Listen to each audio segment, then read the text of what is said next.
Hello guys, magandang umaga sa inyong lahat. Ito si Mike Padua at nakatulad tayo sa pinaka-latest analysis ngayong Martes hanggang Huwebes, Hulyo 11 hanggang 13, 2023. At ito po ang ating Tagalog version.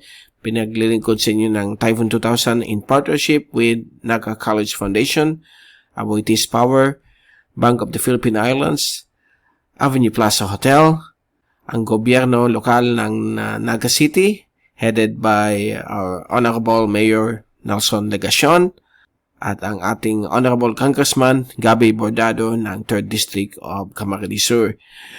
Na yun po ay meron tayong binabantayan na mahinang LPA. Medyo malawak po ang kanyang sirkulasyon. Naka-embed po sa monsoon trough. Namuo po siya kahapon, linggo. At ngayong late evening po ng Lunes ay medyo nagkakaroon na po siya ng organization. Although kulang pa yung kanyang kaulapan, malapit sa gitna. Yung kanyang periphery ay medyo kumakapal yung ulap. Okay? So, meron po siyang characteristics ng tinatawag nating monsoon depression. Pag sinabi nating monsoon depression, yung kanyang hangin ay mas malakas sa periphery compared sa gitna. Pero once na mag-constrict na po yung o yung sara yung mga kaulapan, posible po maging tropical depression. So, low pressure pa lang po siya na yun, si 95W, nasa 890 kilometers o walang daan na 70 kilometro silangan ng Borongan, Eastern Samar. At ito po ay kumikilos west-northwest patungo sa coastal waters po ng Kabikulan. So baka mamayang hapon o mamayang gabi, malapit na po yan sa coastal waters ng Bicol region.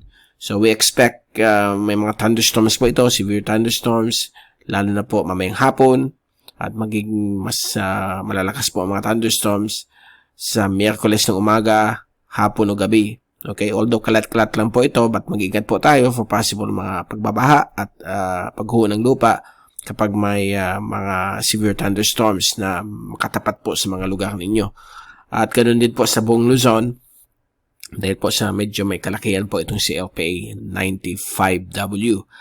At binabantay natin kasi yung computer models hindi pa po mataas ang probability, although nasa 50 to 60% posible po ito maging ganap na bagyo.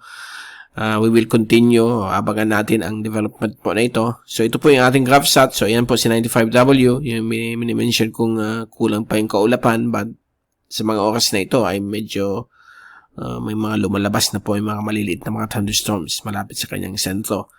At low probability pa bago ito maging bagyo. But inaasahan po natin ito na lalapit po dito sa may Kabikulan at magpapaulan. Alam naman natin na for the past 3 weeks ay tuyong-tuyo po ang ibang parte ng ating bansa. Absent po ang habagat, nasa break. At yung huling bagyo si Chireng, first week of June pa yun. So halos mag-iisang buwan na. And then, expect natin yan, pag ang Mother Nature ay matagal na walang ulan, babawi po yan, at baka 1 hanggang 2 linggo, ay magkakaroon po tayo ng mga sunod-sunod na mga ulan, mga habagat at mga bagyo, na sana naman hindi po tamaan ng ating bansa. Ganyan po ang nature, pag ganitong panahon po ng habagat, pagkatapos ng mahabang linggo, mga ilang linggo na walang ulan, ay usually babawi po ang nature. Okay? So, sa mga farmers, maganda po ito dahil kailangan nila ng mga ulan dahil sa kanilang, para sa kanilang mga farmlands. Okay? Sa mga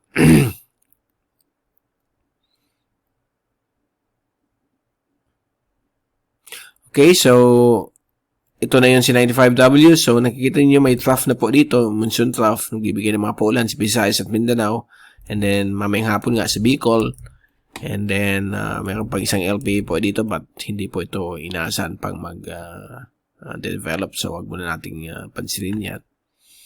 Okay, so, ito po yung ating fast animation. So, nakikita niyo yung biglang pagkakaroon po ng mga maliit na kaulapan na yun. Malapit sa kanyang sentro. So, a sign na unti-unti po siyang nagde-develop. At sa ating zoom-in satellite animation mula sa windy.com, ito po yung night vision animation. Nakita niyo yung efekto ng monsoon trough. Grabe na po mga ulan sa Visayas at Romblon. Ganun din po sa Mindanao. Then, mamayang hapon or umaga, may mga possible na mga thunderstorms na rin yan sa Kabikulan habang papalapit po si LPA 95W. So ito po yung ating wind at pressure forecast for the next 3 days. Hanggang 4 days na po, hanggang Sabado, ipapakita natin sa inyo. Galing po ito sa European model. Mamayang hapon, inaasahan po natin na yung LPA ay lalapit na po sa coastal waters ng Kabikulan. So expect na may mga ulan po tayo. At pagdating po ng Miyerkules ng umaga, ito po ay nasa may northern coastal waters ng Kabikulan, mga roughly 200 kilometers north of Catanduanes. At posible po siya maging active LPA pagdating po ng hapon ng Miyerkules. So yan po siya. Okay? Kaya magkakaroon po tayo ng mga ulan sa Kabikulan at buong bahagi po ng Luzon. Pagdating po ng Huwebes ng hapon, si LPA 95W ay mukhang magkakwasa stationary o babagal ng babagal dito sa may north of Bicol. So expect na rin mga pag-ulan pa rin. At sa Biyernes ng hapon, ito po ay mag-reorient na yun sa may silangan bahagi po ng Cagayan, na kung saan ay magkakaroon po siya ng disorganized, okay? Dahil po meron po isang vortex itong system na ito mag-form sa may west of Luzon. So ang nangyari ay nagkakaroon po siya ng characteristics ulit bilang isang monsoon depression o yung tinatawag nating monsoon gyre. Pag sinabi natin monsoon gyre, malaking circulation po siya na may dalawang vortex. Meron isa po dito at meron isa dito sa may west of Luzon. So, yan po ang babantayan natin. But, hindi pa natin sure kung magiging dalawa po siya. And, pagdating po ng Sabado ng hapon, mag-iisa ulit ang kanyang sirkulasyon dito po sa may northern Luzon. So, halos quasi-stationary po siya dyan. And, makikita ninyo, beginning late Thursday hanggang Friday, magsimula na po ang pag-enhance ng habagat dito sa may Moropa, Visayas at Kanluran bahagi po ng Kabikulan. And sa Sabado naman po, magbibigay na rin po ng mga ulan sa Metro Manila. As early as Friday, may mga thunderstorms na yan. Actually, Wednesday to Thursday, meron na yan. Although yung although yung mga severe thunderstorms lamang po yan sa sirkulasyon ni LPA 95W. But pagdating ng Biyernes, Sabado, ay epekto na po ng habagat. Okay, medyo lalakas po ang habagat. So, expect winds of 30 to 60 kph at mga pabugso-bugsong ulan, lalo na po sa may kanluran bahagi po ng Kabisayaan at Mimaropa. Okay, so yan. Sunday, nandyan pa rin po siya east of Batanes. Medyo malaki pong circulation at meron pang isang vortex dito west of Luzon. Baka maging another cyclone or low pressure. So, we will continue to monitor that system within the next couple of days. And bago tayong paalam, ito yung rain forecast mula sa European model. So, mamayang hapon, inaasahan po natin mga thunderstorms sa Kabikulan at ibang bahagi po ng Hilagang Luzon, Visayas at Mimaropa, gayon po sa Mindanao. At pagdating po ng Miyerkules ng umaga, expect po natin na magkakaroon po ng mga pag-ulan na yun yan. Hanggang sa hapon po ng Miyerkules, halos sa buong Luzon, Bicol, Visayas at Mindanao. May mga thunderstorms po generated po nitong si LPA 95W.